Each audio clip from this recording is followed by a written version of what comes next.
You're going to look at Raven Alexander. You're going to look at Emerson Jennings. You're going to look at Maddie Ellsworth. Those are going to be the changes all affecting the wingbacks.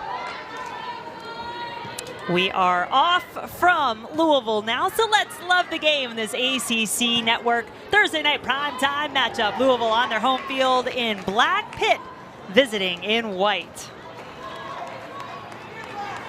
Lizzie Sexton, one of 3 players out this week for Louisville. That's a key player on the back line. You mentioned those wing back, those outside positions that can both drop back and defend, get up in the attack. That is where you will see it most affected. That's why Alexander, as you mentioned, drops back, and then Huckabee also shifts over into another wing back position. That's number 2 for Louisville, as Autumn Weeks is out for a personal matter tonight, and then Morgan Bentley, another player off the bench, also unavailable as she is a bridesmaid in her sister's wedding.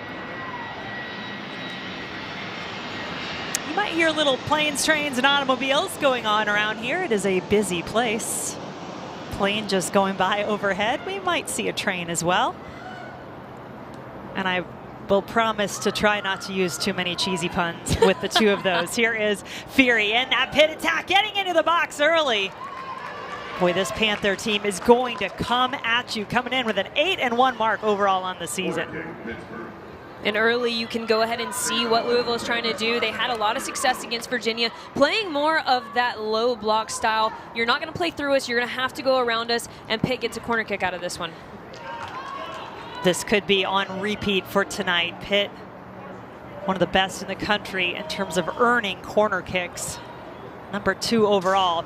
This one bent in, punched away. Aaron Floyd, well prepared for it. This is something that Louisville has worked on all week, both attacking and defending on set pieces.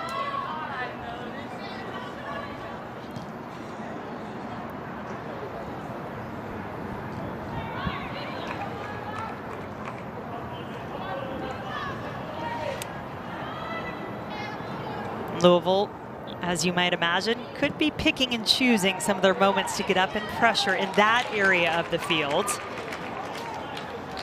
Karen Ferguson Day is really pleased with where her team is at, despite a record they know could be, should be better. 1-4-4 on the season overall. But the winningest coach in program history knows not to panic too much. She likes a lot of what she has seen from her group.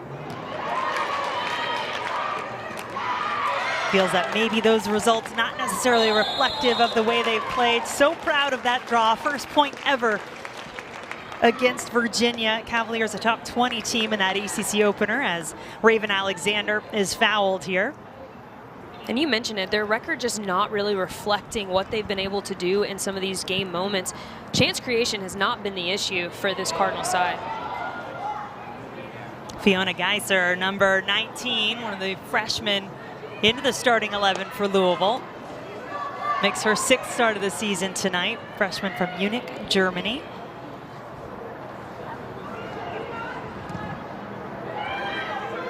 Ellie Breach will clear it away from her goal for the Panthers.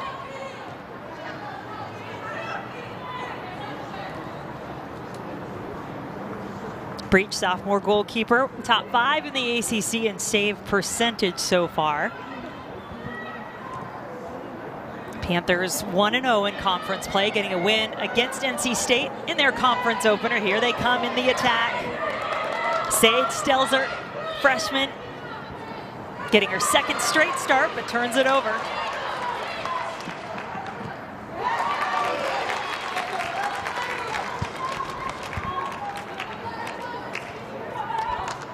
Stelzer stepped in to play that right back position for Pitt in the game against NC State, and Randy Waldrum said he was just so pleased with the way that she played. She gets to start again, even though the player who might typically start there, Ashley Moon, who was injured in the last game, is healthy and available. And it seems that Pitt's lineup right now really is decided on a game-by-game, week-by-week basis. You can tell that Randy Waldrum is really trying to figure out the best personnel moving forward. Interestingly enough, though, Sarah Shapansky not getting the start tonight for Pitt. I think that says an awful lot about the players who are out there. And that was the question that I had also when you saw a player like Amanda West on the bench. I mean, she's only the all-time leading scorer for this program, as Randy Waldrum well knows. But what a storied history he has in his career, both collegiately, a national champion with Notre Dame, and then also fresh off the FIFA Women's World Cup. What an experience he had there with Nigeria. Addie Chester, one of the bright spots in this Louisville attack. Keep an eye on number 11 when Louisville has the ball in their attacking third.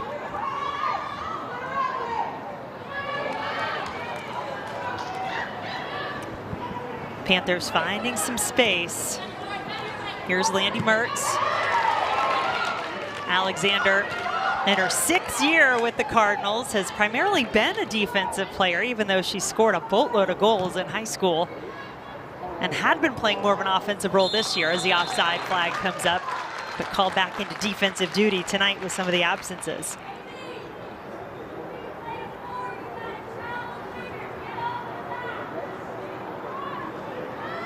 And there you see Amanda West.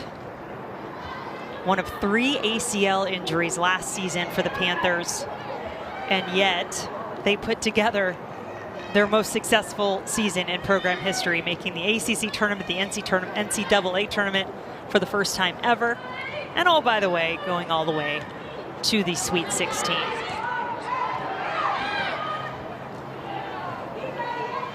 Geyser.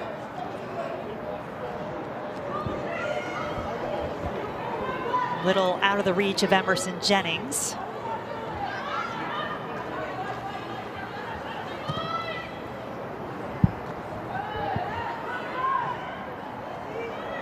We've seen a lot of changes with this Pitt lineup game to game, and maybe we'll see a little less of that as they start to get into conference play and solidify who that starting 11 is. But one thing you need to know, a lot of good options sitting on that Pitt bench right now.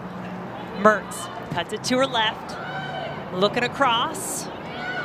That was Deborah Abiodun, Nigerian international, played for Randy Waldrum in Australia and New Zealand this summer. And Jen, you mentioned it, just the amount of options that this Pitt offense has. It makes it really hard to scout a team like that when there's not one player, there's not 2 players. Sometimes, depending on their lineup, there's not even only 3 players that you need to look at to try to minimize their touches on the ball. Pitt can score from just about anywhere and from just about anyone. And that's one of the things that I think is going to really separate them in the conference. We mentioned the success that Pitt had last season, so any kind of comparison that shows some similarities is a good one. And there are quite a few if you look at the numbers through 9 matches. Yeah, it's kind of crazy just how on par they are this year with where they were last year. And now I think the question mark for them is, can we take this same exact success and turn it into something bigger down the road? That's certainly the plan when you have as many returning players, 18 of them, as Pitt does. They have tremendous depth, also brought in some new players who they feel really good about, and those players coming back from injury. Mellenhorst did manage to keep that in play. Just how good can Pitt be? They flew under the radar, I think, really a good portion of last season. Yeah. And people thought, well, when they hit ACC play, let's see how they do. And they did pretty well. They continued on after a good start, as you just saw, 8-1 through their first 9 last year as well. Wound up 5-3-2 to finish 6th in the ACC.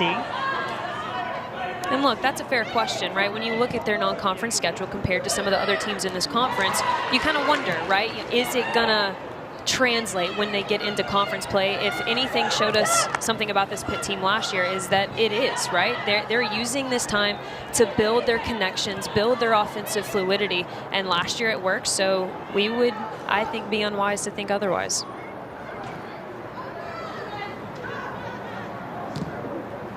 No real opportunities through the first 10 minutes for either team. Pitt has certainly had the majority of the ball.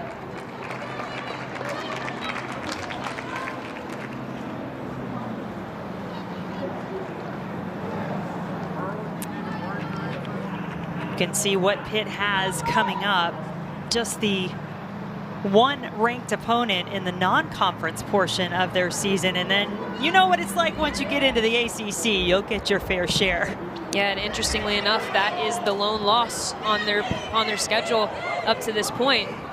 And I think it's important to note how that translates into this game. Xavier played them very much in a low block, right? They forced them around instead of through. They really didn't give up a lot over the top. And that's exactly how this Louisville defense is coming out to play them tonight. Fury gets knocked off the ball, but stays on it. Good strength just to keep possession. Did get her shot off, but it goes out of bounds. A junior transfer from Oklahoma State in her second year, Fury with the Panthers. 5 goals, 3 assists on the season, very much a part of that attack that we've been talking about. And by the way, had the game-winning goal against the Louisville Cardinals in a 1-0 win for Pitt on their home field last year when these two teams met.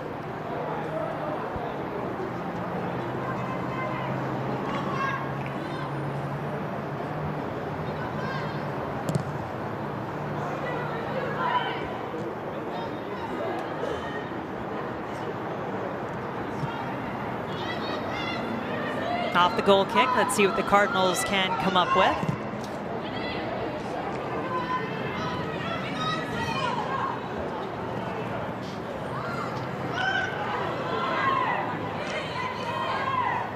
And interestingly, you just saw that ranked opponents for Pitt, both Louisville and Pitt, lost to Xavier in the non-conference. Of course, the difference being that is Pitt's only loss to this point.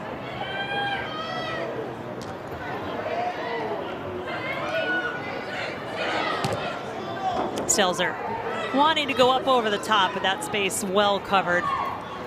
Aaron Floyd up right toward the edge of the area. And as we see Pitt predominantly with the ball through the first part of this first half, I do think it's important to talk about the shape. That's a good ball. You can tell the crowd getting excited. Chester with it at her feet. She is so active. Anytime she has a chance to get involved in the attack. Haley Howard will look to her right. Huckabee coming in, punching is Breach. Louisville still looking. Zamborini eventually had the shot, and it is still not clear for Pitt. Good offensive sequence there for the Cardinals. Great build-up sequence. They did not take too long to get into the final third. It was 1 pass, 2 passes on the outside, and then a nice lofted ball from Addie Chester. Didn't quite connect, but some good stuff early on.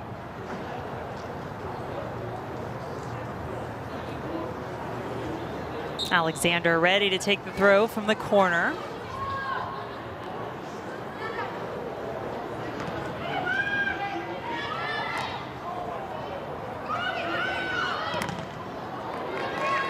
And these are the moments, right, where if Louisville is going to press, go. This is it. Absolutely. They had possession, they lost it, seeing if they could keep Pitt locked in that corner, or at least this side of the field. Zamborini.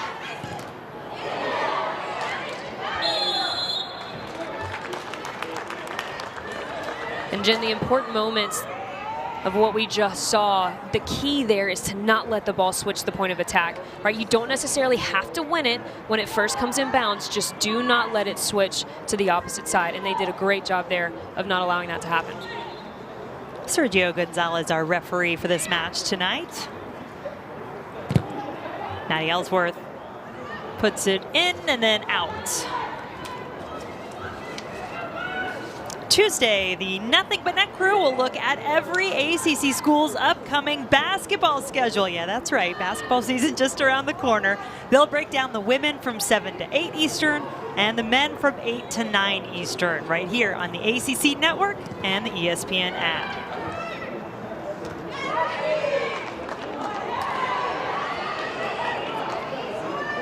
Chester wanted that shot herself. 2 goals, 3 assists for Addie Chester in her sophomore season. No goals last year. Poised, perhaps, to have a breakout year offensively if this Cardinal attack can get going.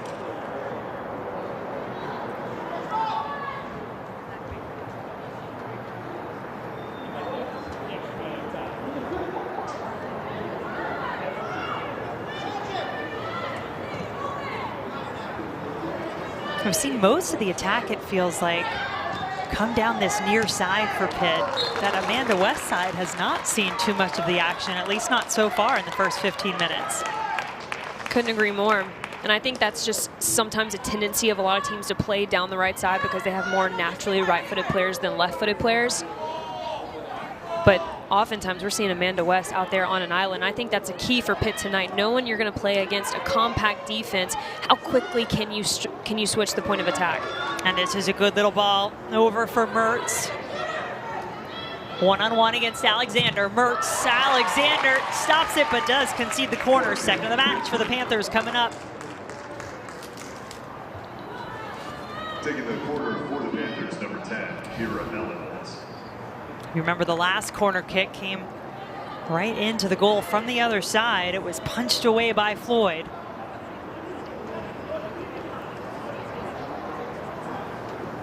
Kira Mellenhorst. Oklahoma transfer now with the Panthers in her second year. Mertz, touch a little too strong off the foot to set up any sort of a second shot.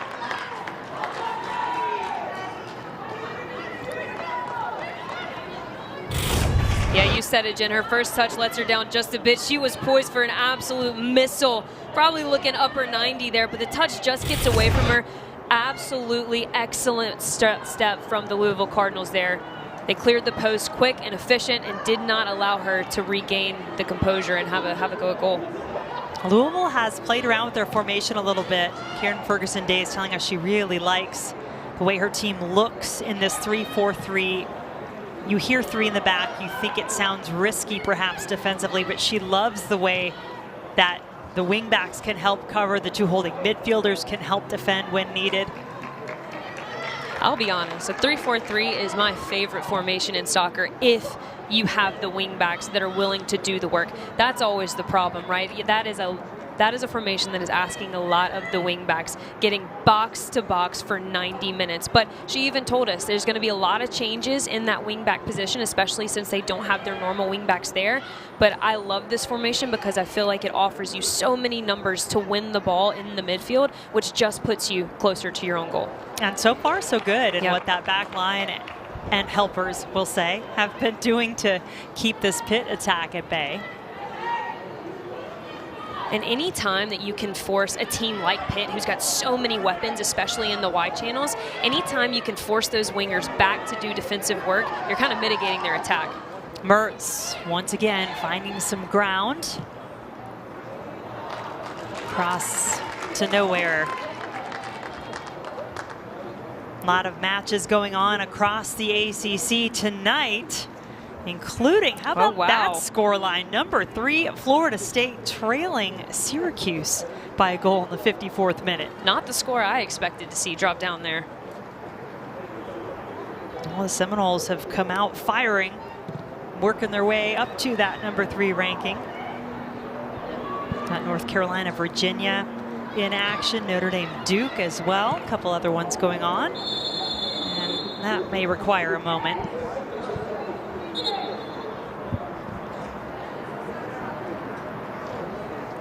Amanda West shaken up a little bit.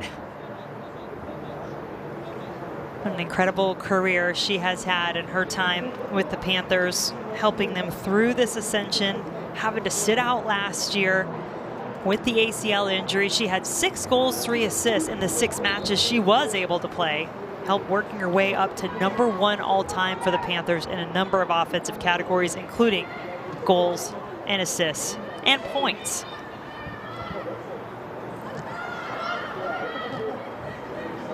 Can she get a little more involved tonight? Getting the start, she's been on and off the bench as Randy Waldrum and his staff have been trying to play around with their combinations, figure out the best way to use their depth.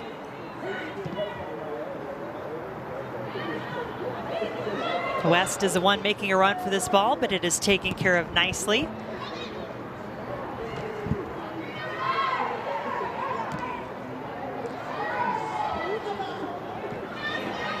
Chester takes a team effort to get the ball off her foot, but it works for Pitt.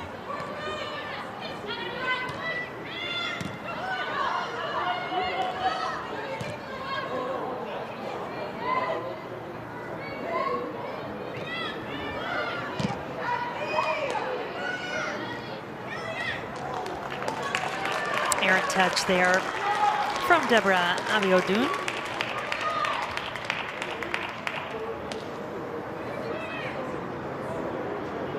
What a performance Nigeria had against all odds, it felt like, at the World Cup.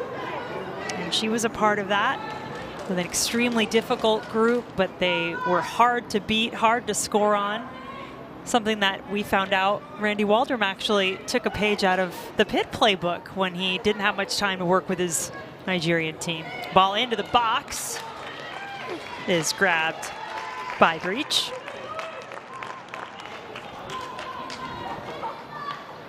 And how rare is this, right? Awesome. That you can play for your country, Nigeria, and then say, oh, by the way, coach. My college coach. Yeah, I'm going to come join you and play I'll in see the you in ACC. practice next week, coach.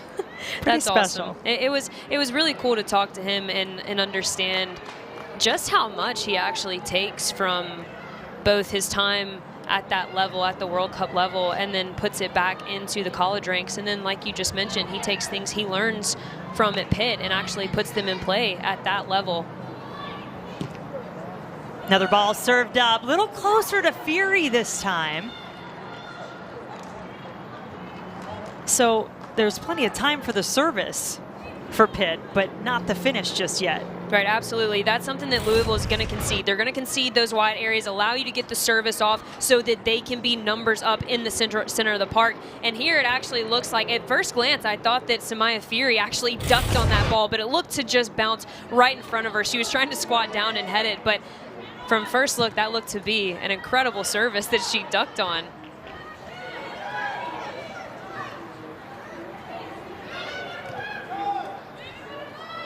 Fury, though, just a player that I have so enjoyed watching film on. To me, she sees the game at such a different level than most of her teammates. You can tell she's always thinking 1-2 steps ahead.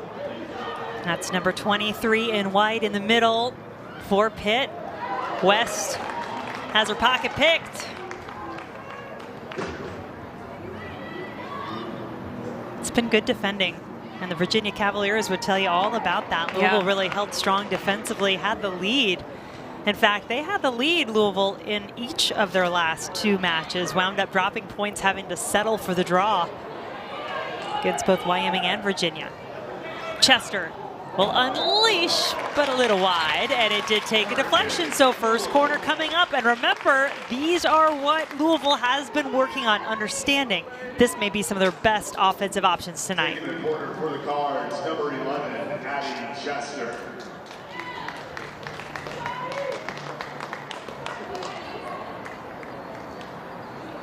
So we mentioned it in the open. It obviously will be Addie Chester on the delivery.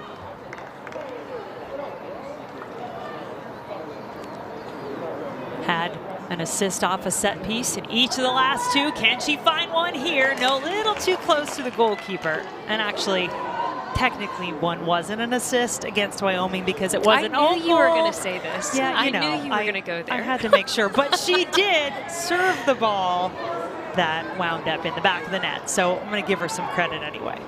And I actually loved when we were talking to Karen earlier today about her focus on set pieces, that she made sure that we knew it's got to start with the delivery. And sometimes I feel like that gets lost on us because it's like, well, duh, someone has to take it. But if you don't have quality service, if you don't have a player that can really make a keeper make a decision, you're really going to struggle to score on those set pieces. So it is, Addie Chester is of vital importance to their success here tonight. Lucy Roberts lasered it forward, but then Abiodun there to break it up for Pitt.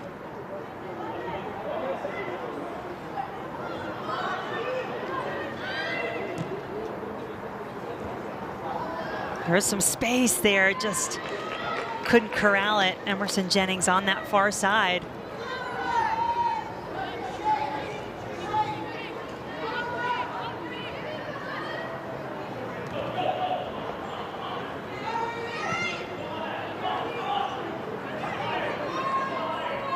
Panthers forced back, and Breach was really deep in the goal, actually. Had to come stumbling a little late out to receive the ball. Winds up back with Louisville. Can the Cardinals take advantage? Chester, edge of the area, has it at her feet. Chester, nope, blocked. Still there. Up and over. Geyser back across.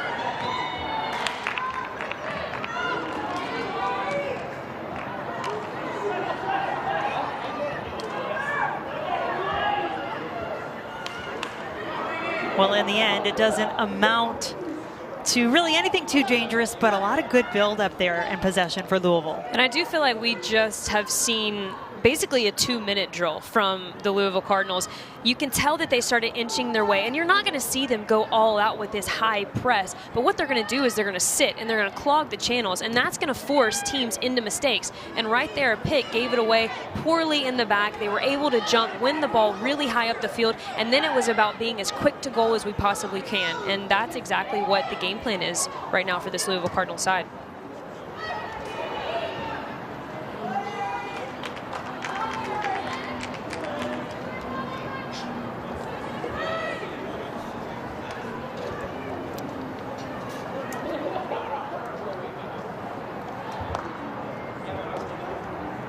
Scoreless still with under 20 to play in the first half. The second ACC conference game for each of these teams tonight. Both unbeaten, and boy, you like to hang on to that title as long as you can in conference. Especially when you start off at home, as Louisville has. A draw against Virginia on Sunday. Now hosting this Pitt Panther team tonight. Jennings. Quick touch. She'll get it back. Defended by West, coming all the way back into her own penalty area to do some defending. Does that kickstart the attack up this near side now for Pitt?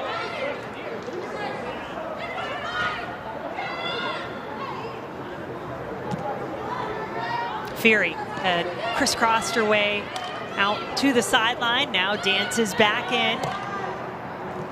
Abiodun.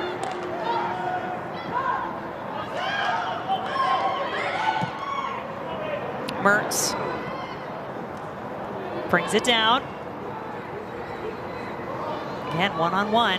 Mertz and Alexander. Alexander, good job defending. Chester lets it go through, looks over her shoulder, knows she needs to wait for some help. Guys are the first one to arrive.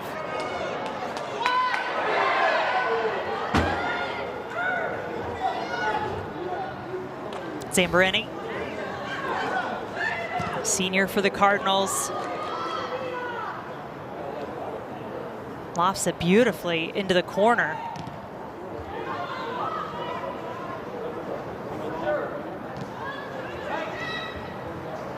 Haley Howard.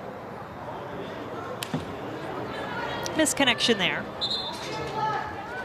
Substitutions for Pittsburgh.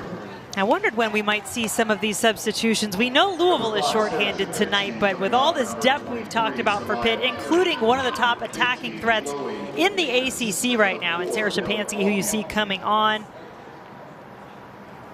Chloe Menis, another one. And Anna Bout, your three, to make their way onto the field for the remainder of this first half for the Panthers. And I like that change. It wasn't necessarily a personnel change, but you are going to see Amanda West play more as that target forward, that number 9, and move Sarah Shapansky out to that left-hand side. She's much more of a vertical threat on the wing than a player like Amanda West is.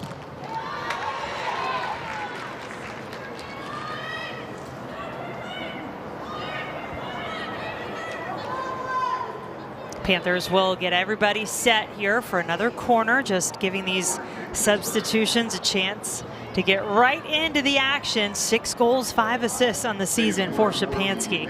Incredible numbers already.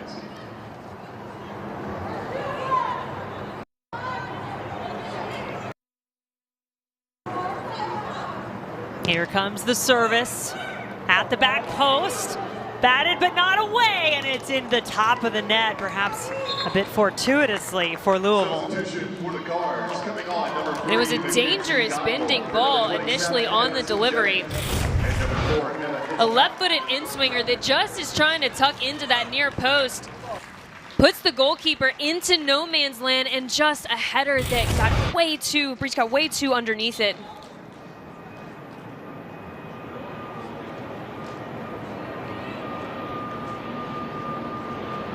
Couple of changes coming on for Louisville as well. Addie Chester and Emerson Jennings from that front line came off. So your 2 new players are up in the attack as the offside flag is up here. Mackenzie Geigley, number 3. Emma Hiscock, number 4, the 2 on for the Cardinals off the bench.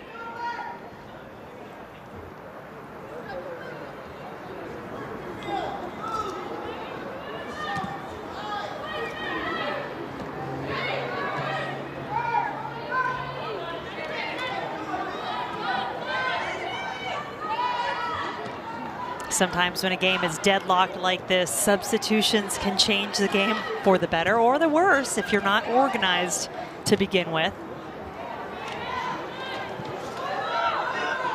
Hiscock,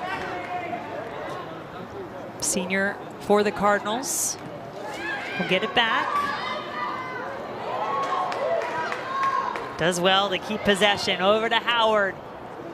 Wants to use that diagonal, but it winds up in the gloves of Ellie Breach.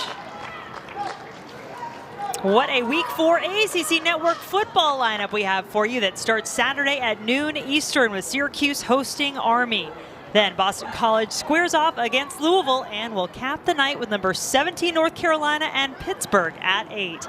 All 3 games also available on the ESPN app so you can watch anywhere. Cardinals football team off to an unbeaten start, just barely, but have hung on for that unbeaten record so far.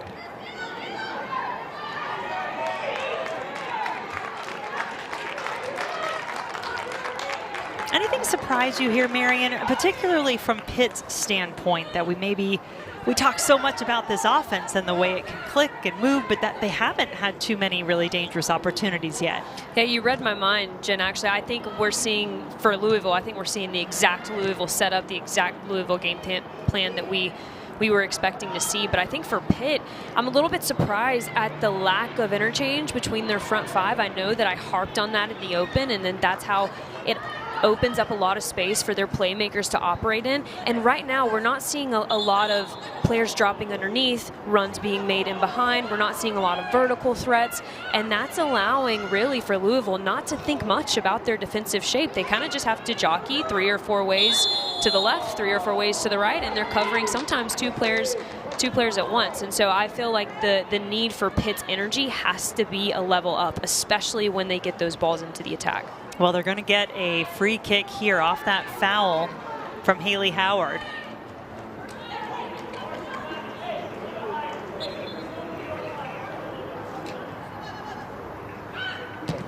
Ashton Gordon will serve it up, looking for someone to get on the end. It's a good battle here, won by Louisville. And Brenning comes away with it. Yeah, you'd have to say this is the game plan that the Cardinals wanted to employ tonight. That's what we've seen so far. They're okay with 0-0. They've had some actually the better of the chances, truthfully. At least in the build-up, the final product not there. Flag is up, so this will be Pitt ball. And again, I know we've mentioned that Virginia game time and time again, but this is like rewatching that game. This is kind of exactly how Louisville was set up. And some of the mistakes I've seen from the Pitt back line is exactly what we saw from Virginia that ended up leading to dangerous opportunities like free kicks, like corner kicks that probably shouldn't have happened.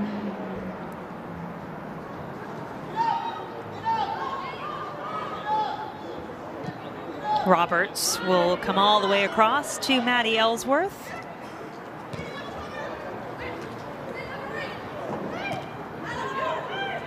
Alexander, nice job. Really some excellent connections, and the shot! Wow! What a goal for Louisville! That is a beautiful team goal if you've ever seen one.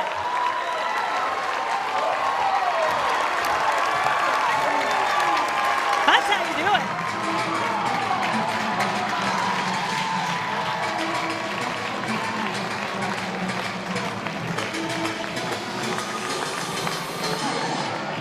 And one of the keys coming into this game was going to be the movement of the false nine. Watch number 19 in black on your screen. She pulled outside, and it forced the outside back to stay on her. Instead of the center back shifting over, she's allowed to get that inside shoulder. She lays it, and an absolute brilliant finish from the substitution.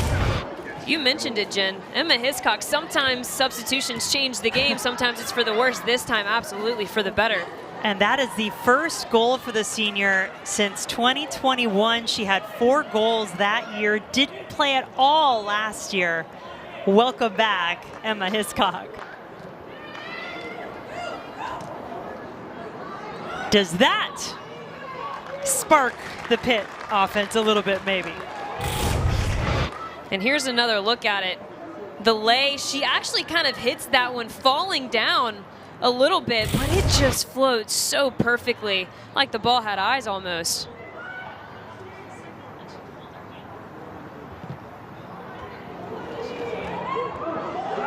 Hiscock again giving chase to this ball. Just going to dare the defense to play it right. Substitution for the guards coming on number 26, Emma Kate Scroll. For number 20, Zambarini will make way. Emma Kate Scroll, sophomore from Decula, Georgia, on now for Louisville. And if things were going the way Louisville wanted when it was 0-0, you best believe this is even better. Long way to go in this one, though. And as I mentioned, the Cardinals have dropped points from leading positions in each of their last 2. I loved Karen Ferguson-Days' response when you asked her what was going through her mind when her team conceded that goal to Virginia after they had scored to take the lead. Then Virginia came back, had the game-tying goal in the 80th minute. So that she had a devil on one shoulder and an angel on the other saying, go for it! No, be safe, protect the point. And, you know, honestly, I was interested in that because as I was watching that game, there is a significant change in energy after Virginia scored that equalizer. And it was almost to say the Louisville team said, you know what, we deserve to win this game. We're going for it. So I had to know if it was her that said that. Mertz going for it here off the crossbar. First one we've really seen her take herself. She has crossed the ball, tried to connect with teammates. Maybe a little more of that is what the doctor ordered. Absolutely. I love this decision. She's been trying to put services in all night and just hasn't quite found it. To be honest, I don't think that's a planned shot on frame, but it ends up almost bumping the bottom of the crossbar for the equalizer. Now, one thing about Landy Mertz, they've been playing down this right-hand side for the majority of the first half. And we've almost seen her hesitate to take that later touch to get to the inline and then maybe serve a ball across the face of goal. I think that's the next evolution in their attack because it would make the Louisville defenders start facing their own goal. Right now, when she's serving that early ball in, they're still faced up, and it's a much easier clearance for them than if she would just to take it inline. Foul called here, so Pitt will get the free kick. Gordon once again putting it in play. Keeper's out. And there was some contact as Aaron Floyd came flying for the ball.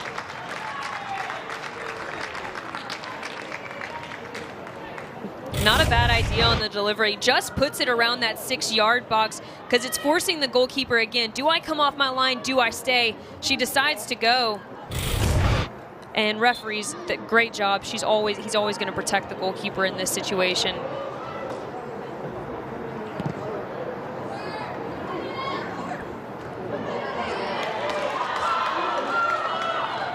Hiscock, the goal scorer, has come in with a ton of energy since coming off the bench, scoring the goal. This will be a deep throw for Louisville.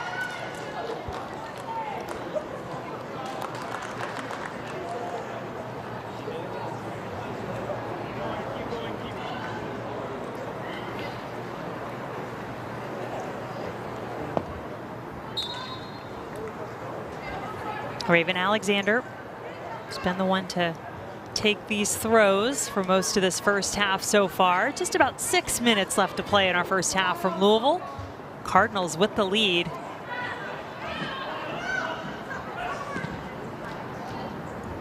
Senior Emma Hiscock with the goal, 35th minute to put the Cardinals ahead. And even though we came in talking about the lofty offensive numbers for the Pitt Panthers, maybe they add to those here. This is an opportunity on the break. Amanda West, all-time leading scorer for Pitt, puts it wide. That's probably the first defensive mistake we've seen the Louisville Cardinals make, and it almost turns out to be the equalizer here. Amanda West, what a brilliant opportunity. Her first touch sets her up incredibly well, but credit to Erin Floyd coming out, making herself big, getting low, and really forcing her to find a small window, a small angle. The deflection there ends up being a Pitt corner kick, but hey, that is much better than an equalizer for Louisville. Shapansky absolutely deadly on set pieces. Let's see what she serves up here into the box from the corner. Will be out for a throw for the Panthers. Pitt looking for the equalizer, have hit the crossbar, now back in front and into the gloves. Stick them on the gloves of Erin Floyd.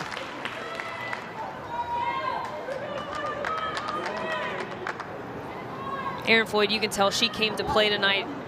Not only is she made some incredible saves off some really tough set piece deliveries, but a breakaway is no easy feat, and it's all about the goalkeeper making herself big and taking away the correct angle to really force the attacker into a smaller window than they have available, and that's exactly what she did in that breakaway with Amanda West. So kudos to her. All that to say, Pitt's going to have to do a little bit better than just some floated balls into the 18-yard box to be able to get past Erin Floyd tonight. Well, I like that little extra goalkeeper love you're showing there. I love a good goalkeeper. Now you say that. Well, you loved them when they were on your team anyway. Yeah, right. Look, we just had to go bond in the moon bounce, okay? Now I know, yeah. You know, there's a playground, there's a bounce house. You don't see that all so often at soccer stadiums, so when you do, I think it'd be a great goal celebration, Absolutely. too. It might be a yellow card, but I probably think it'd be a yellow worth for it. the whole team, but yeah. I would be about it. We were on there before the game, in case you saw that. Don't mind us, guys. Gotta have some fun out here. It's been a good first half. Panthers starting, though, to click a little bit more offensively. Mertz was the player who hit the crossbar. Has it now for Pitt. Cuts it back. Alexander left in the dust, but has some help. I mean, Hiscock has come on with so much confidence, even before the goal. And look at Landy Mertz. It's like she heard me trying to get in line. Instead, she cuts it back. The run was a little bit late there from Amanda West, but I like that idea much better because it's drawing numbers back to the Louisville goal, and then what it's doing is opening up that delayed run that West was making. I think they can have a lot more success there.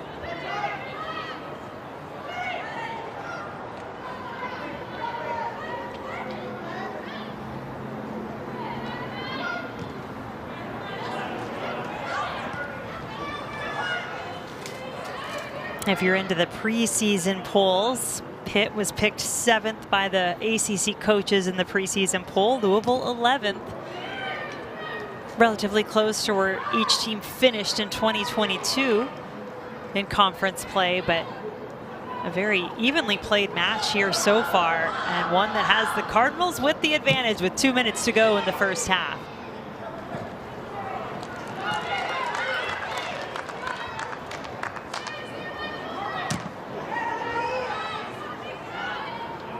I mean, Pitt averages 22.1 shots per game. That ranks 2nd in the country. They're being outshot by Louisville right now 6-5 in this first half. Really interested to hear and see what changes we might see, particularly for Pitt in the second half. So far, so good for Louisville. Hiscock with a lovely ball. Geigley, and then it is saved by Breach before it can get into anywhere more dangerous.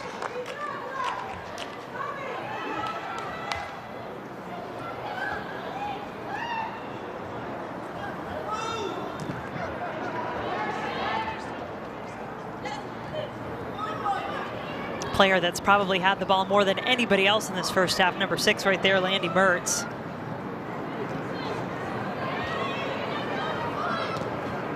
Now the ball back over the top. West was making a run for it, defended well. Carson Cherry, who started every match this season for the Cardinals in her sophomore year. And you see Landy Mertz making her way back over to this right-hand side. She was just playing in that attacking center midfield role for about 30 seconds or so, but that's more of the interchange we're used to seeing from Pitt. Players kind of going and flowing as the shape allows. I think that's what they're missing. They've missed so far in this first half, and what we should expect to see more from in the second half. Yeah, because you can really see when it does happen, how it puts those defenders in such a pickle to figure out who they're going to try to defend. Do they go up? Well, then we're going to go over the top. Great rule of thumb as an attacker is to always force the defenders into making a decision. Anytime you can do that, you really have the upper hand. 8, 7, 6, 5, 4, 3. Final countdown for the first half is now complete, and it is the Louisville Cardinals with the lead 1-0 after our first 45. Amanda West.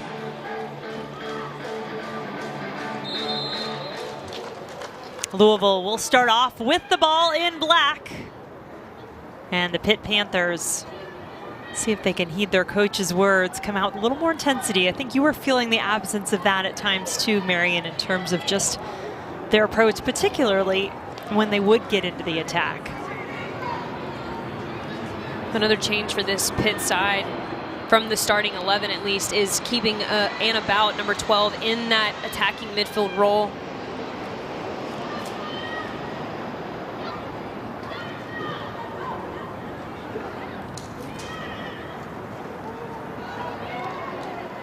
That was Bout there on the ball, turns it over though.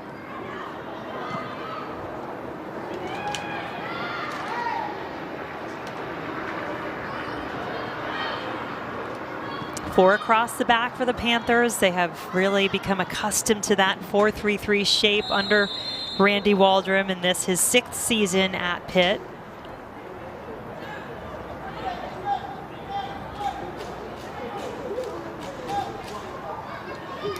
And to his point about his midfielders struggling to find the space, a lot of that is because he kind of mentioned two things at once. They haven't been getting into their shape quite quick enough, and they haven't been getting big in their attacking moments quite quick enough. So when they stay compact with the defense of Louisville Cardinals, they're really putting their midfielders into a box to operate in a really, really small space. So the quicker that they can get into their shape, the more space they're going to give their midfield players to operate in. Pitt trying to get back, earn another corner as they did 4 times in the first half. Not this time though, as Landy Mertz is denied.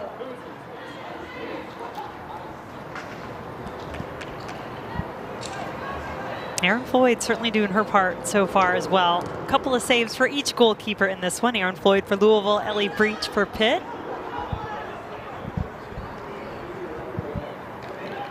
And another thing that he didn't quite mention, a change that I'm looking for, is more vertical threats. And I'm glad to see Sarah Shapansky starting the second half. I think she brings that for this Pitt offense. But I do think that Pitt has the athletic ability over Louisville in terms of offense to defense. So I'd like to see them use just kind of that pure speed a little bit more and have more threatening runs vertically. Just in the nick of time, Ashton Gordon touching the ball away.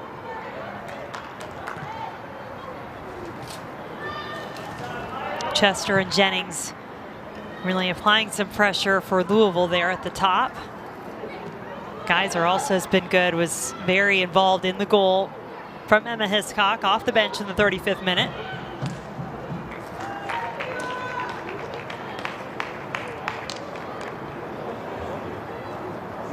And we knew with some of the players out tonight, we mentioned Lizzie Sexton, who has started every match this season. She's out with injury. That's an errant touch. It gets away in the backhand. Louisville take advantage. Chester has it. Get back to that in a moment. Boy, that could have been treacherous. It was treacherous. Could have been disastrous. Let's get the word choice right. And Louisville still coming. They'll take the corner now. Corner kick, Louisville. And this is one where Addie Chester doesn't actually need to have a touch. Right there, you see the goalkeeper is out of position, and it's coming to the inside of your favored right foot. Just a little bending ball puts that one away. Chester from the corner puts it up, bounces over the head of everyone on both sides. But Autumn Weeks, the other player, not available for Louisville tonight. That particularly affects their wingbacks. Raven Alexander not getting the start in the second half. Zamboreni back in, lost it though. Landy Mertz coming back to do the defensive work.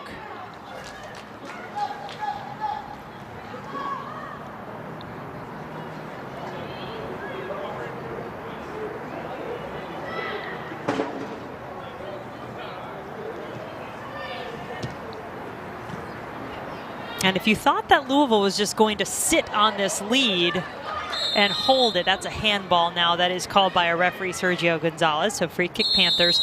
It looks like they have applied a bit of a higher line at times. And then that was a warning coming out. I couldn't hear the beginning of that warning from our referee, Sergio Gonzalez, but basically saying next time it's going to be a yellow. May have been to the sideline, not sure. Down to the other end we go, and now this will be a corner for the Panthers. Their first of the second half, fifth of the match.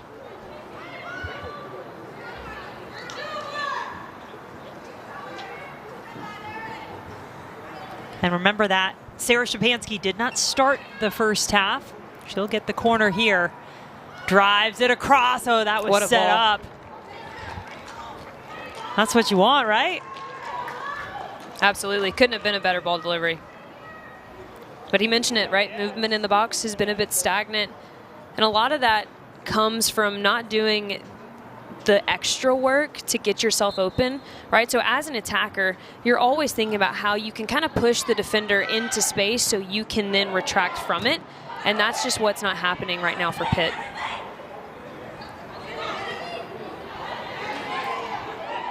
Emerson Jennings cutting through traffic, gets the ball away. Fiona Geyser, the beneficiary, wants to go right back to the player who did all the work. Winds up being a corner for the Cards. Taking the corner for the Cards, number 11, Addie Chester. And Fiona Geyser, she's such a player. Again, she is a target forward, right? We refer to her as a false nine, players that kind of check in and out of that central space, and she's causing all kinds of problems right now for this Pitt side with her movement. Chester ready from the corner. There's the delivery. Huckabee puts it back into the box, but nobody there to greet it but the goalkeeper.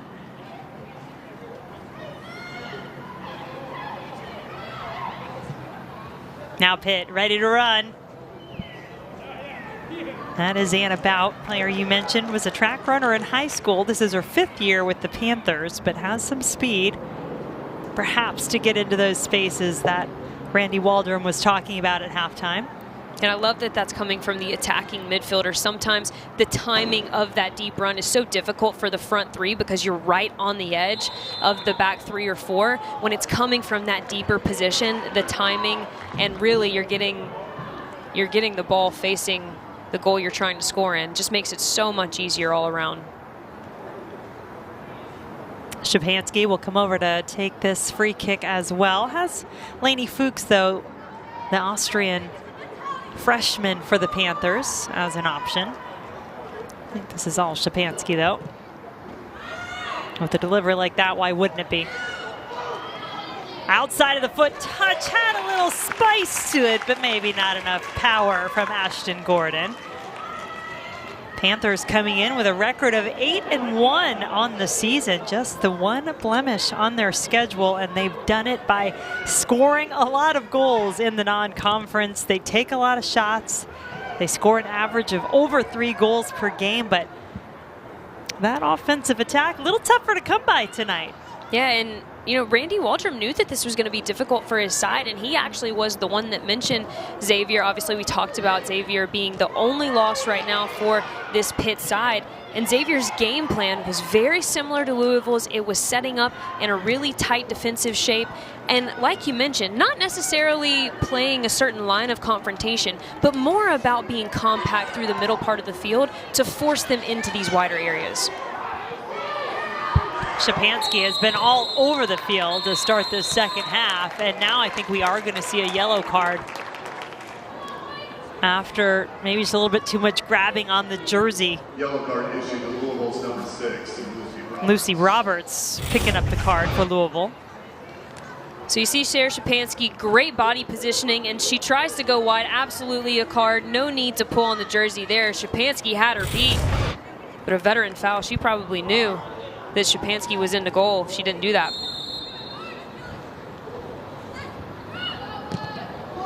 Driven ball bounces,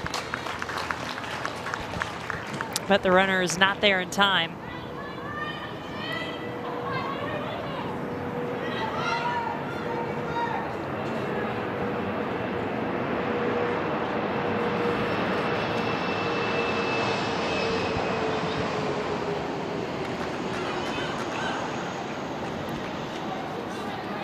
Saturday morning at 11 a.m. Eastern, the ACC Huddle Crew will get you ready for the day in Pittsburgh with a pregame show leading into Army and Syracuse at noon. They'll also have halftime, pre- and postgame shows throughout the day.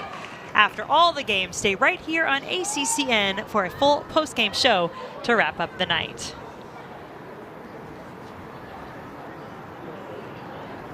Now we'll get a free kick going the other way.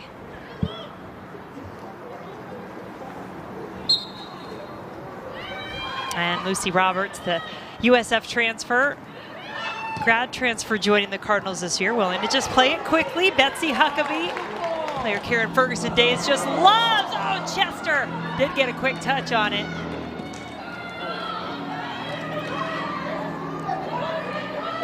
Szczepanski.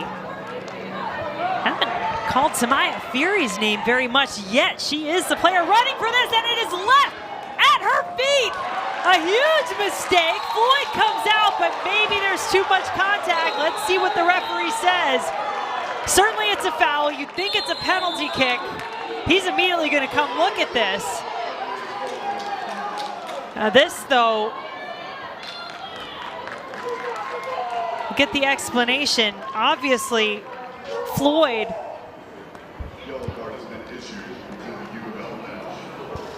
is the last player there, last line of defense. And this is a situation that Sergio Gonzalez wastes no time. Now, the yellow card went to the Louisville bench. So initially, I don't believe he called a card on the play.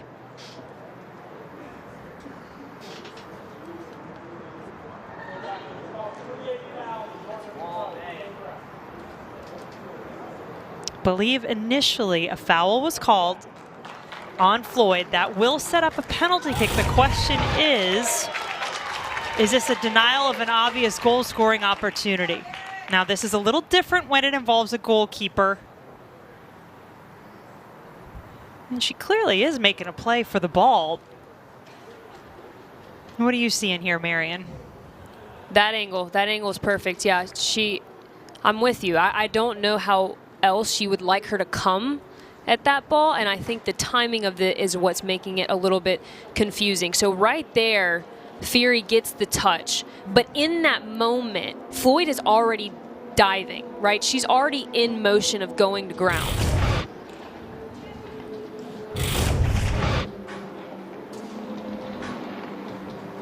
So with replay review, this is a situation that we can look at with the experimental rules, potentially, that are in play in ACC conference play. So one of those is, should a called penalty kick be awarded?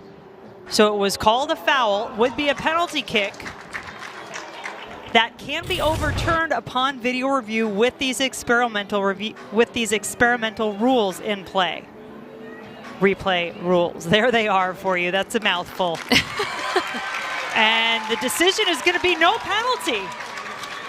So I think he agreed with your take there, and I appreciate that that is the type of situation. Absolutely. That's why these rules are in place. You want to go back and look and get it right. Because so much of that depends on the angle. You know, when I was looking at the other replay angles that we had available, you can see, depending on the positioning of the referee at that time, where it would look like it's a late tackle. However, when we saw it straight on, it was blatant to me that she had already started her motion of diving after Fury had taken that touch. There's no way she can then change her body positioning. You're going to see it now. So Fury takes the touch. Here she starts, she's out, dive starts, and then the touch happens. And at that point, there is no way that Floyd can change her body positioning. So I'm with you. I think this one completely depends on the angle that you're seeing it. So this will be Louisville ball to restart after all of that, clinging to this 1-goal lead. All right.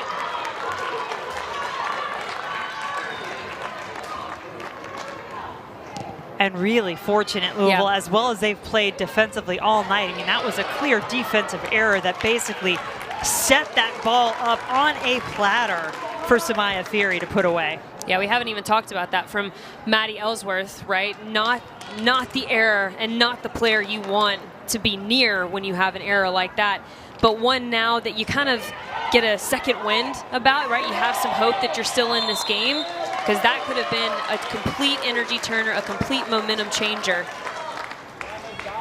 But with the help of video review, right call was made.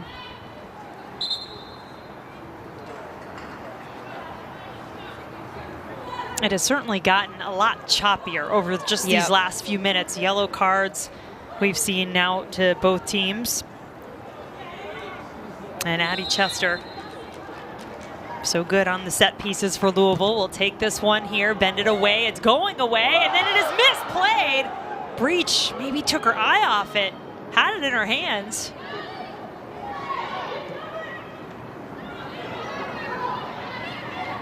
Who else but Szczepanski to get to the ball first for Pitt.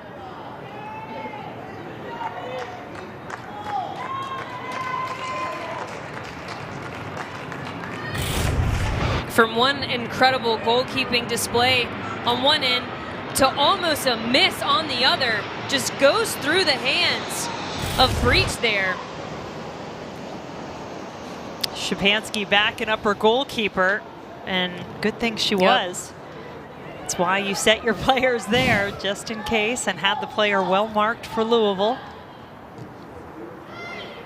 And you mentioned kind of the choppiness that this game is now, and really into the second half, I was thinking about the comments we made regarding energy, right? You know, where is the energy? People may be watching this game thinking it's a little bit slower, but that's by Louisville's design. A game with chop and a game with kind of low energy really benefits them. Chester trying to take advantage now. Wide open, Jennings! Yes!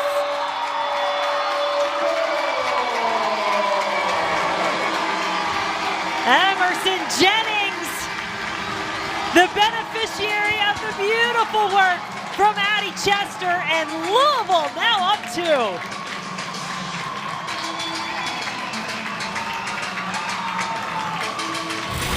We just talked about who in the world knows what's going to happen in the ACC conference, and my goodness, is this an example. Addie Chester, we haven't called her name too much, but she makes this one happen. A little in and out cut, a lofted ball to the back stick. Goalkeeper's cheating near post entirely too far, finds herself incredibly out of the frame of goal, leaves the net wide open for Emerson Jennings to clean it up on the back stick. So Ellie Breach, she has that miss, right, of it going through her hands. Sarah Szczepanski's there to clean it up. And then poor positioning on that one to really leave the goal wide open for the player on the back post, which was Emerson Jennings, just to have a toe poke and send Louisville up 2-0 for this one. Amanda West, Kira Mellenhorst have both come into the match for Pitt, looking for something with the cross. It is blocked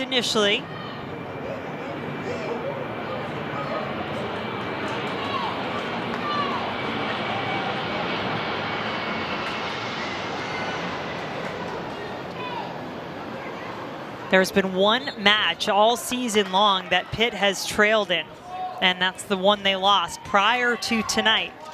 It was against Xavier, September 7th. They did wind up scoring late in that one, but lost it 2-1. Now they trail again by 2 goals to the Cardinals.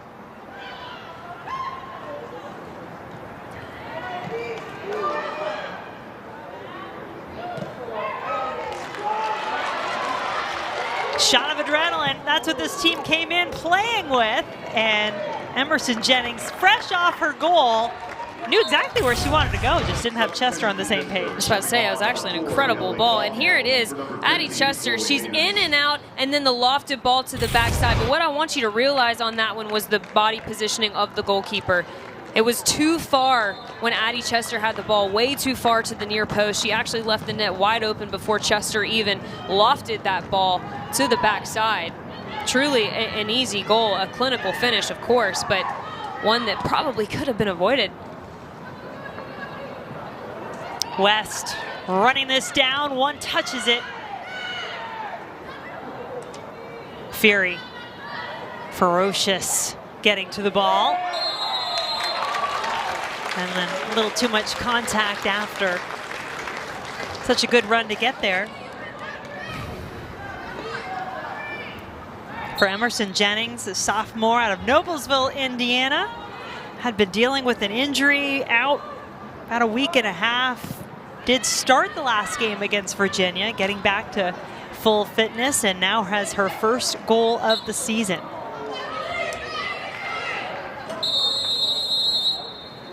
Another card on the way. Looks like Fiona Geiser, the guilty party.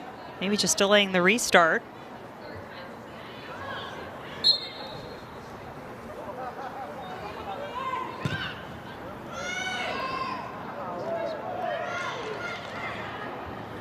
Mertz.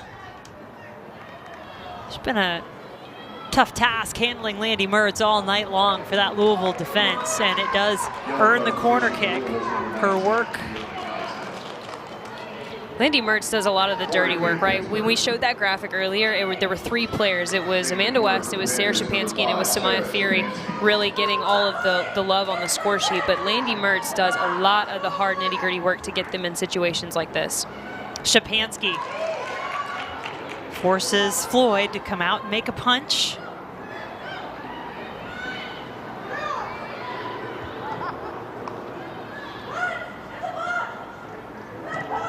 Ball back into the box. Fury heads it on. It goes out of bounds without a touch. It'll be goal kick for the Panthers.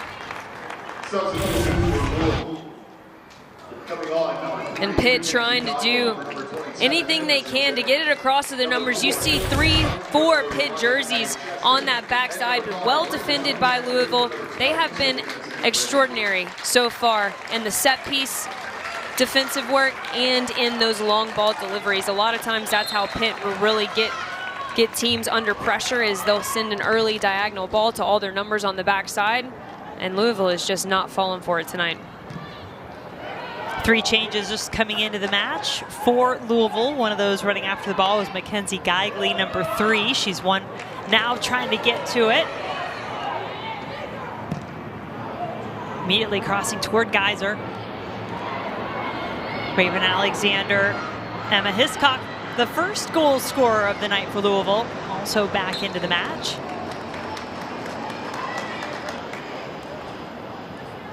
And really, I think in the first half, between Huckabee on this near side, the number 2, and Raven Alexander, the number 5, now on the far side, the body positioning and the tactical understanding of those 2 players playing in the wingback position for Louisville has been top-notch, and we knew that coming in that was going to be the question mark for them, losing players like Lizzie Sexton in Autumn Weeks. Those are big shoes to fill, but these players have stepped up and done an excellent job so far.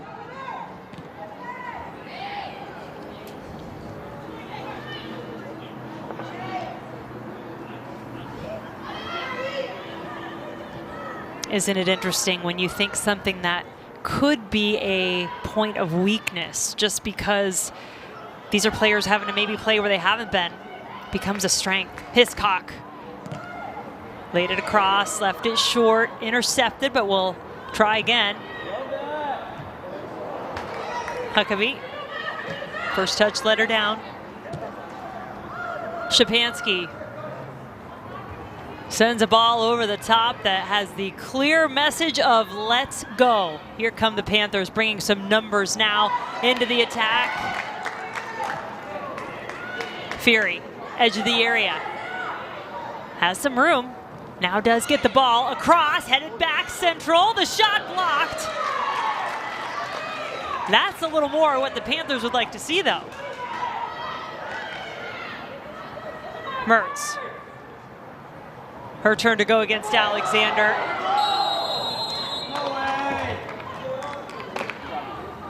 There was contact. Was there a handball called? Trying to see what our referee said. I think so.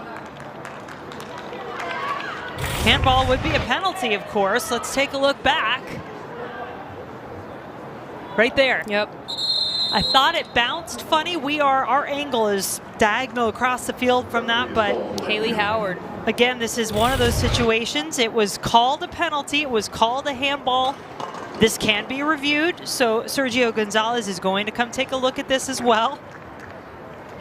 The last video review went in favor of the Cardinals when they were facing a potential penalty on what was originally called a foul on Aaron Floyd. Now, Panthers have created, perchance, another one. Is this a handball? That's the question. Landy Mertz on the ball. Raven Alexander defending her and gets the arm of Haley Howard. I think the question would be, is it extended? And this angle may give us a little bit of a better view. Does she make herself bigger? Is that arm out in an unnatural position? Some of the things that Sergio Gonzalez will be looking for. Now there is gray area. There just is, no matter how much you study the rule book, but those are some of the things that will come into play here. And it's hard to differentiate this movement from her normal movement, arm movement while running. Right. Yeah, on the one hand you say it looks to me like her arm is out making her body bigger, but on the other hand you say yes, but when She's you run, yeah. that's what happens. Penalty was the original call on the field. Penalty it is. So this one does stand, and now Pitt will get a chance to put one on the board from the penalty spot. Taking the kick for the Panthers, number 32, Ashton Gordon. Ashton Gordon is ready and waiting with the ball.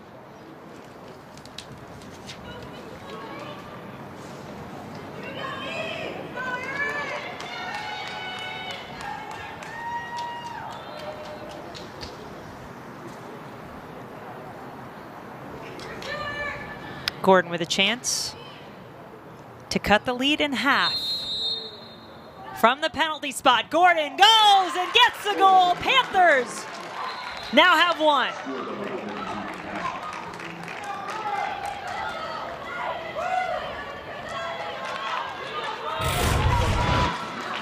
Penalty given Pitt some life back in this one. We talked about how effective Landy Mertz was on this right flank. She ends up being the creator of this penalty kick, knocking the ball off of Haley Howard's left arm, and then Ashley Gordon steps up, clinical finish. Aaron Floyd, who has been so good all night, guesses wrong on that one, and now the lead is cut in half. We've got a game on our hands. And interesting, that was the first penalty attempted by Ashton Gordon all season, but there was no doubt. She had that ball under her arm. She was ready to go. She knew. So she must have been taking them well in training leading up to this one. The Panthers on the season were just 2 for 5 from the penalty spot. Prior to that, I know, it's a number you almost don't believe. Now Louisville looking for more! What a response! Oh my goodness! To a 2-goal lead, and it is the substitutions doing the work again. Mackenzie Geigley, welcome to the goal scoring tally, her first of her career. And Jen, I couldn't have said it better myself than when you did earlier. What was going to be a weakness for this Louisville side coming into tonight has turned into be a strength, and that is the quality of their bench.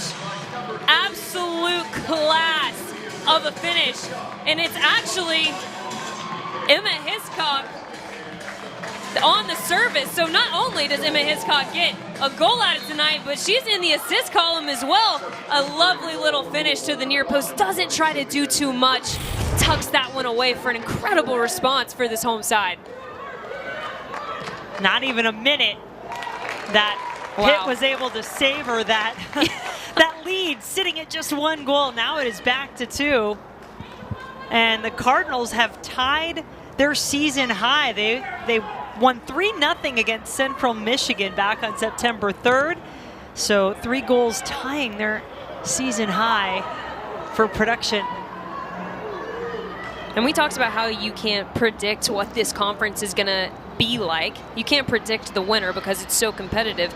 But what I also love about these teams is you can't really ever predict what is going to happen in the run of play, because you come into this game and you look at Louisville and you look at how much they've struggled to score, especially in the run of play. And then you see tonight they get 3 goals off of 3 run of play moments. That one's offside, by the way. It was. So here it is, Emma Hiscock and the backstick run. But what I want to point your attention to was that near post run from the number 9, Fiona Geyser. She has played that target forward position so well. She actually drew 2 center backs with her, which opened up that 1v1 on the backside for Mackenzie Gagley. Now, you've pointed her out a few times, the freshman Fiona Geyser, with not necessarily the play that is directly the pass, the goal, but maybe a play that's helping to set it up. And so much about what a false 9 can do is off the ball movement, right? When you have a false 9 that will check back in or pull runs out and pull defenders out, all that does is open up so much space for other players to operate. I feel like Ted Lasso fans and Ted Lasso himself would be appreciating your description of that false 9 and how much they can impact a match. I mean, this has just been an outpouring of offense for Louisville tonight. Exactly what they want to see on their home field. As I mentioned, they get to start conference play at home. Their first 2 matches came with a whole lot of confidence and energy off of that draw against number 20, Virginia. And I was about to say, some people watching this game tonight might think, wow, what a great result for them tonight if this holds. But really, this improvement from Louisville started in their last game against Virginia. And you mentioned it in the open. They were taking that as a confidence building block coming into this game. And now they're just keeping it going, right? Moving up with their confidence each game. Raven Alexander, here's Geyser. And now the ball off the left foot of Emma Hiscock. She had the goal and an assist tonight off the bench.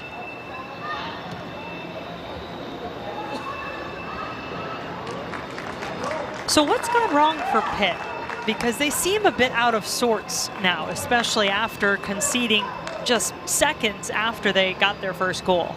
This is now 2 games for Pitt. If you look at Xavier, who is the lone loss on their record, and you look at now if this result holds, it would be the 2nd loss on their record. And both teams played this similar defensive style where they used defensive shape to negate the fluid movement that Pitt so often likes to play. And what I think Pitt has struggled to do is exactly what Randy Waldrum said at half. They haven't gotten the ball into the wide channels quite quick enough. And so they haven't been able to expand their shape quite quick enough. And when you can't do that against a really defensively compact team, you never force them out of position.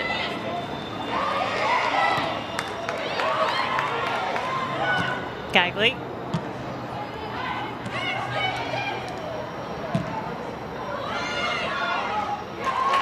Yeah, that's well said.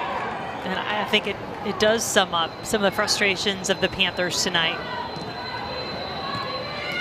Because look, you can be individually brilliant, technically gifted in the final third all you want, but if you can't have players deliver that ball to you, it doesn't really matter. Hiscock has a one-on-one opportunity here, and it is won by Sage Stelzer.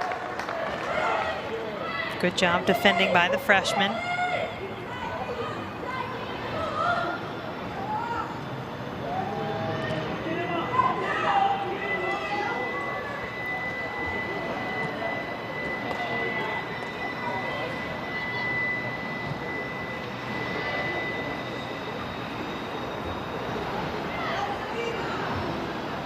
I think Louisville, if they do hang on, they definitely need to go hit up that playground and bounce house. You can see it in the background. Just saw it a moment ago. I mean, I would do it every time. Do you want me to radio down to the bench? Just tell them. Let's just lead them out there.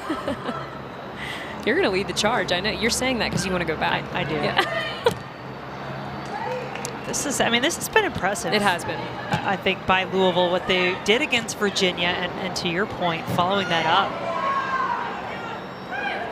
Really just a well-executed game plan tonight, and they've taken advantage in the moments that they've had. And the degree of difficulty in a couple of these goals has been high. Huckabee, maybe one cut too many. Shot from distance from Zamborini, a little too much up and over. Tomorrow's ACC PM with Mark Packer and Taylor Tannenbaum will come to you live from Pittsburgh as they get you prepared for college football Saturday, highlighted by the 20th ranked Tar Heels and the Panthers. Join the ACC PM crew beginning at 4 p.m. Eastern right here on ACC Network. Fury. Good looking ball for West. That's well defended though. Zamborini, who just had the shot on the other end, tracking Amanda West all the way back to the other penalty area. Panthers making a move into the box. Corner kick coming. And look at this commitment to defense by the midfielder Zamborini. Box to box, you said it, Jen. She was just down in the other 18-yard box. A sliding tackle really saves an open shot from Amanda West. Szczepanski once again ready from the corner. Can the service challenge this Louisville defense? Here it is, headed in and out. Couldn't get that header turned toward goal, but Mertz says let's try it again. Szczepanski cuts onto it.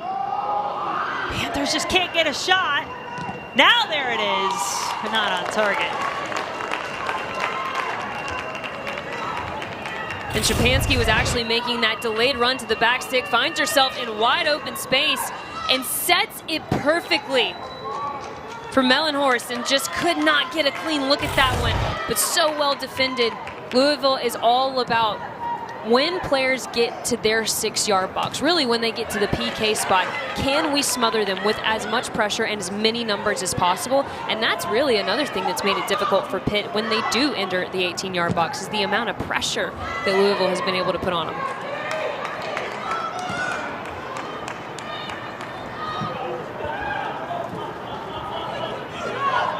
Olivia Lee, freshman out of Scarsdale, New York, taking the throw for the Panthers there.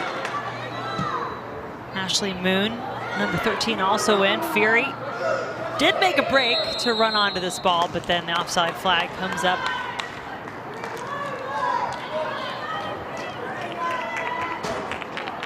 I mean, her work rate all night long, and not just the work rate, but the intelligence of the runs, maybe just not quite in sync with some of the balls that were being sent across. Yeah, just a little change right now to give Pitt a different look. They've actually moved Sarah Szczepanski to that number 10, the attacking midfield role. You've got Amanda West out here on the left, obviously Samaya Fury playing as that target number 9, and then Landy Mertz still staying on her right flank position. But they want Sarah Szczepanski to be able to make runs like that. And that brings Erin Floyd all the way out of her goal. Ball trickles out of bounds, but it'll give Szczepanski and Pitt another. No, it won't. Sorry, that is a goal kick. Thought that it had gone off of Louisville.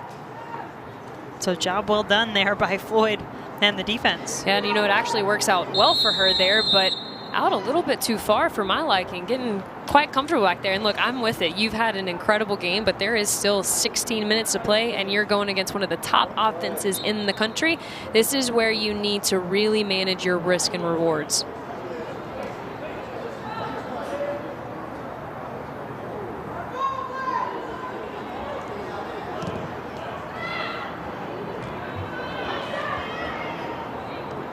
You can bet that there is a push that will occur for the Panthers as well. You know, teams, coaches, as you well know, Marion, you break up the match into whatever increments, but often 15 is a good one to look at. So 15 minutes remaining. How much then will Pitt push and maybe change a little more? I think that front group you talked about, I mean, that is a really dangerous attacking group of players. Can they turn that, though, from potential into production? And one player we've actually been missing the second half is Abby O'Doon. We have not seen her at all in the second half. I just saw her actually being talked to by the assistant coach there, so maybe a change coming, but a player that really is so good on the ball and can make a lot of stuff happen in the midfield and operate in a very small amount of space. To me, this is a game where she would shine. Looks like she may be getting ready to come in, but the Panthers right now taking the throw. Putting the ball into the box. West was well defended. And to your point, Jen, this will be interesting who she does end up coming in for as we see her getting warmed up. Will it be a more attacking substitution where we see them go into a 3-back and get numbers even in the midfield for a 3-4-3? And it is exactly that. Number 35, Stelzer, comes off, and very much an attacking change right now for this Pitt side. Stelzer is starting right back for the Panthers. Now Abby O'Doon coming on, as you said, to add a few more bodies and numbers into the attack. Can it pay off for the Panthers? Floyd has been protecting her goal all night long. The only thing she's conceded, that one penalty in the 65th minute.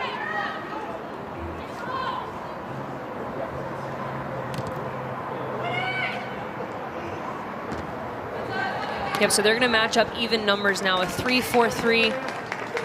You're going to have Caulfield playing in that holding mid position. Abby O'Doon, obviously, who just came in, acting kind of as a floater. Mellenhorst acting also as a floater. Sarah Shapansky really playing in that attacking midfield role. And then the three up top stay the same. Here is Abby O'Doon. She'll get it back from Mellenhorst.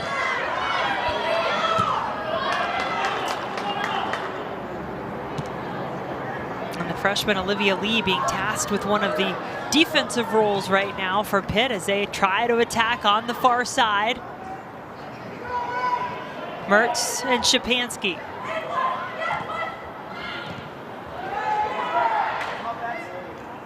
Mertz again. Turns it around herself. Hits it toward the goal, headed. A chance for a follow, but no, there's going to be a flag raised. Offside,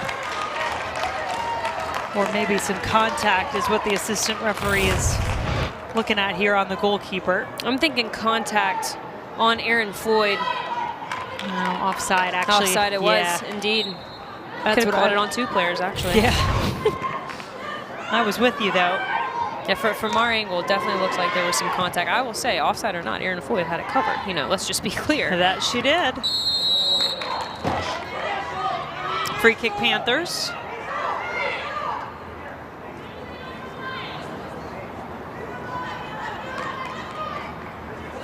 You have to wonder where this Pitt offensive energy has been for the whole entire game.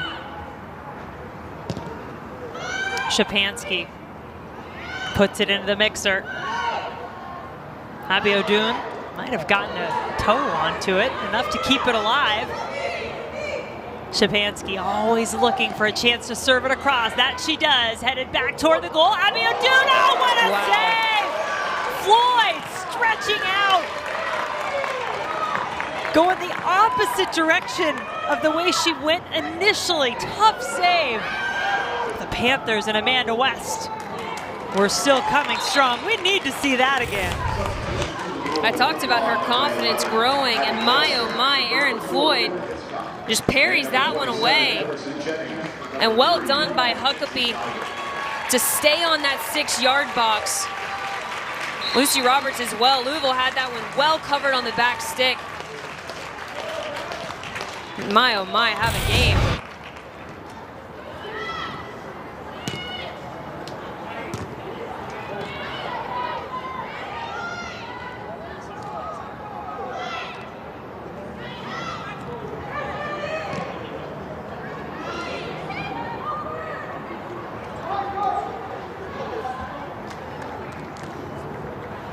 This has been a good push, though, from the Panthers. I mean, and you will see that. You're willing to take more risks when you get towards chasing a game, right? So perhaps there's a chance they get exploited if they lose the ball. But right now, they're doing a good job of keeping it in the offensive end. And I kind of wish, you know, to me, they came into this game. I know we still have 10 minutes to play, and this is a team that can score a lot of goals.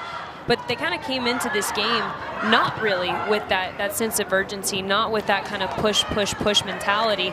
And really, I thought that Louisville was going to struggle playing in this compact shape because, like we've seen for the past 5 minutes, they would just be clearing it and clearing it and clearing it, all back to the Pitt players. But really, Louisville has done well to find their outlets. But now we're starting to see more of what Pitt should have been doing for the full 90. West carries it to the far side. Mertz making things happen, earning the corner. Corner kick, Pittsburgh.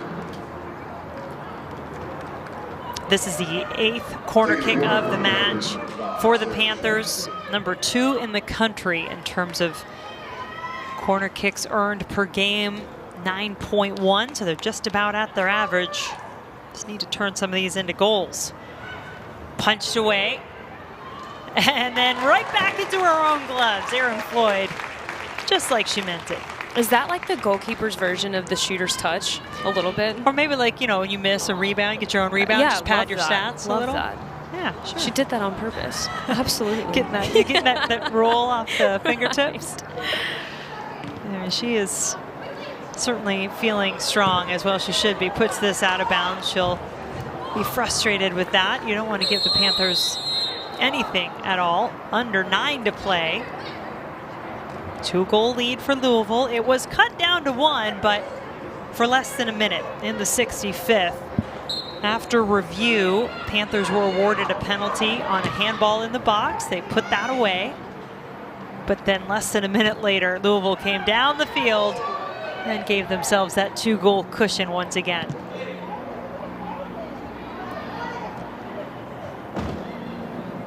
And we've seen Louisville improve game after game and really came into this game thinking set pieces was going to be their bread and butter. Instead, they get 3 goals in the run of play.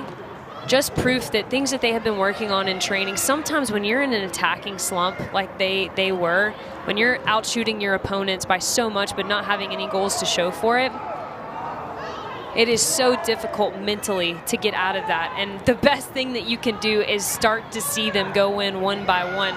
So I can't imagine kind of the relief that this Louisville attacking side feels after tonight.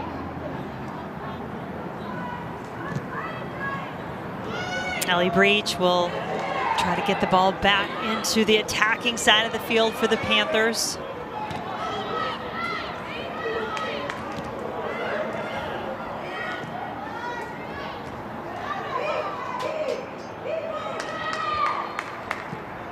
Addie Chester back into the match.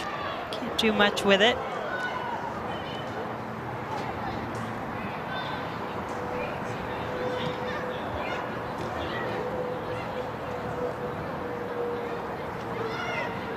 Mellenhorst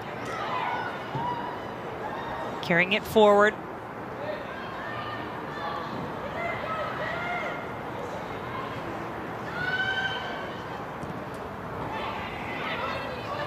Hopeful really on the ball across, and Louisville can just afford to see it out of bounds.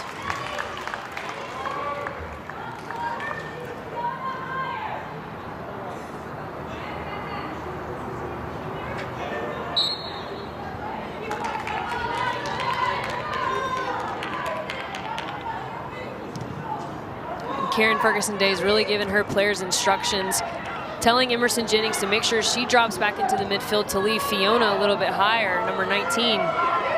So this part of the game plan has been working for Pitt. Get the ball wide. Mertz cuts it in. Then what? Now a chance. Now a goal! That's what they've been looking for all night long, and the Panthers do pull one back late. Szczepanski getting on the end of it for her 7th of the season. You mentioned it, Jen. This is exactly the matchup they want. Landy Mertz 1v1 in the wide areas, does just enough to buy herself a window from Raven Alexander. Goes inline, lofted ball in, actually takes a deflection, but the runs were there. And that is what has been missing for Pitt tonight. We talked a little bit about the energy. We talked a little bit about the lack of movement from their midfield, the lack of interchange. But they have had chances in the wide area, specifically with Landy Mertz. And when that has happened in previous parts of this game, the runs haven't been there. That goal, they absolutely were. Sarah Szczepanski sold out for that one and gets credited for a goal. And really both Szczepanski and Amanda West were there charging forward for it. Szczepanski just got there first. Different game, once again.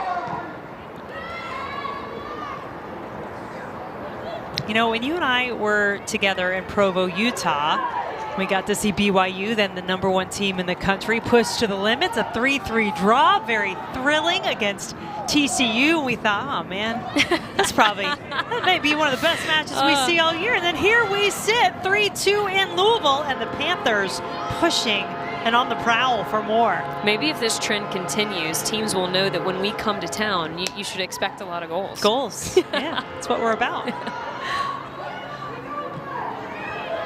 I wouldn't mind that. Me neither. Goals are fun.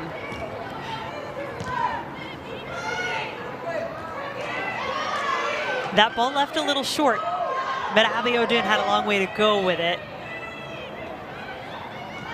But it's like you could almost see the diagram of you go in, you go out to the corner, you get it back in, and it was executed to perfection. Here it comes in again. 2 runners were there.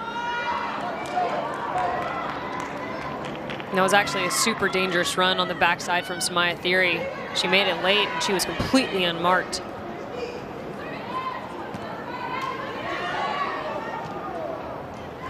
And look how much bigger the Pitt shape is right now. It gives their midfield players so much more room to operate and puts their playmakers in 1v1 situations.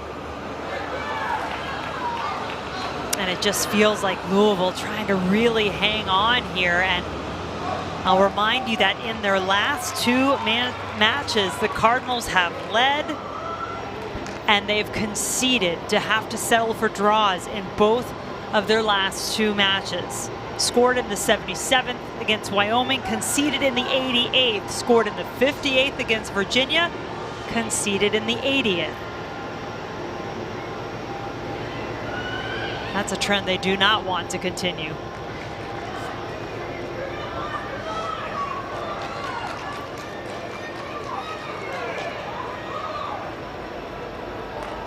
So much of being good in this conference, or really just in this game, is being able to put together a complete 90 minutes. And Jen, you mentioned it, Louisville has really struggled to do that. They've also struggled to score in the run of play. We've seen them do that tonight. So can they check 2 for 2 on improvements? Pitt, meanwhile, we were talking about their offense on the season versus tonight, and the train is coming through. In case you are hearing that in the background, it is a busy place here in Louisville. Trains and planes flying across, but now the shots have swung in favor of the Panthers, especially with this push that they've put on in the final 15 minutes here tonight. It's now 15-12 in favor of Pitt. They have outshot Louisville in the second half 10-5.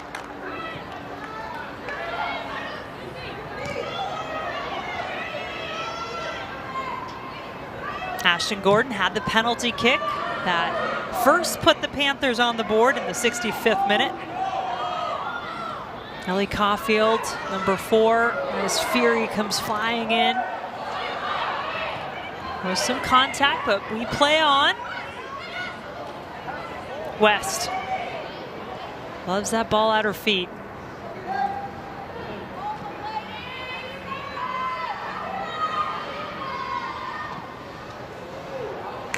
Little miscue there from Landy Mertz as it goes out of bounds, and the clock continues to tick.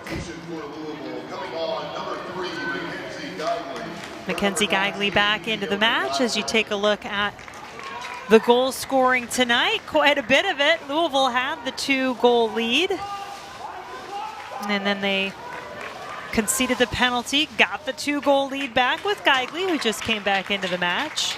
And then Szczepanski with the goal you just saw a few moments ago in the 84th minute, getting us to 3-2 here. Is there more to come?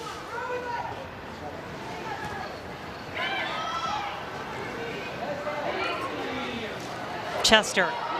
Let's see Chester unleashed a little bit tonight. I know Louisville's got the lead and they need to play smart, but she's a player you see that full head of steam. She wants to get going. I think she's really gotten to do that as much as she probably would have liked tonight, just the way the match went.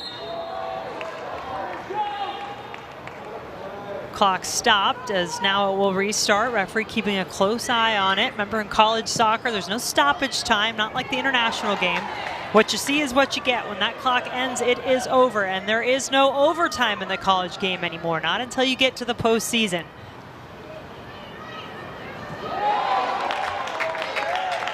Tough tackle and a clean one in the eyes of the referee. Abiodun. Some skill to keep possession for Pitt. West got around a couple of defenders. One more to beat, goes one-on-one, one-on-two. Left-footed ball behind her runners. Caulfield. Fury just surrounded by Louisville players and defenders. Mertz, quick touch in. Szczepanski. That was the goal-scoring combination in the 84th minute for Pitt, but this is out of bounds for a goal kick. It's music to the ears of the Cardinals.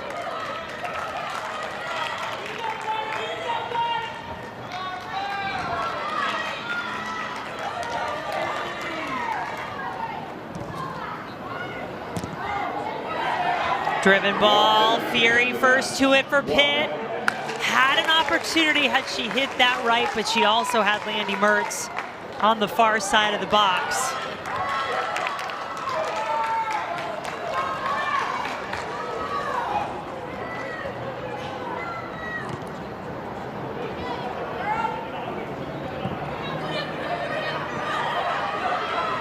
Maybe the last chance coming here for the Pitt Panthers, who have come alive in the final 15 minutes of this match.